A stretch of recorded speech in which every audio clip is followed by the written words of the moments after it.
मैं प्रेमानंद जी की एक वीडियो देख रहा था कि वो किसी संत को समझा रहे थे कि जब आपने सन्यास ले लिया तो हाथ में मोबाइल का कोई काम नहीं।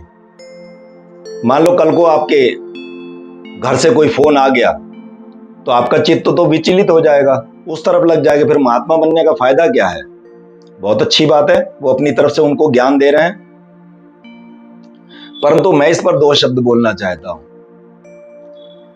जब कोई संत महापुरुष गृहस्थ का त्याग करते हैं, अब उस घर में जिस गृहस्थ का उन्होंने त्याग करा है उसकी उन्हें कोई भी खबर नहीं चाहिए।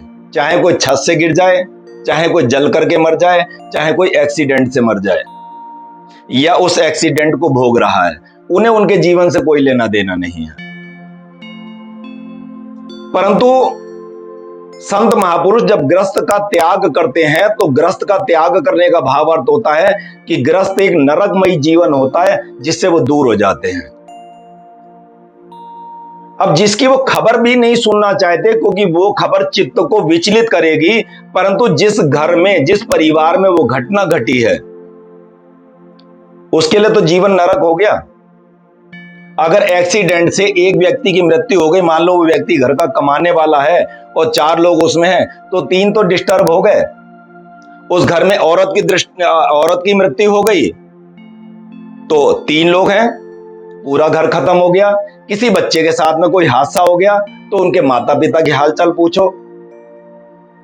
मैं समझाना ये चाहता हूं कि नरकमयी जीवन तो वो भोग रहे हैं और वो संत महापुरुष जो हैं उन्होंने नरक का त्याग कर दिया। परंतु जब वो संत महापुरुष हमें नरक का भय दिलवाते हैं कि फला कर्म करने से आपको नरकमय जीवन भोगना पड़ेगा, तो फिर ये वाला कौन सा नरक है?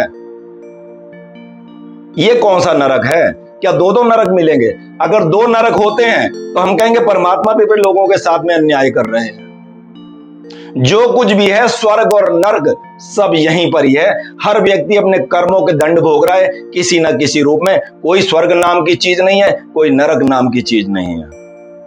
चाहे उस बात को फिर कोई संत महापुरुष कहते हो, चाहे वो ग्रंथ कहते हो, परंतु वो एक पहेलियां हैं जिसको सुलझाया नहीं जा पा रहा है। ये है भक्तों की वाणी, ये है भक्तों की वाणी।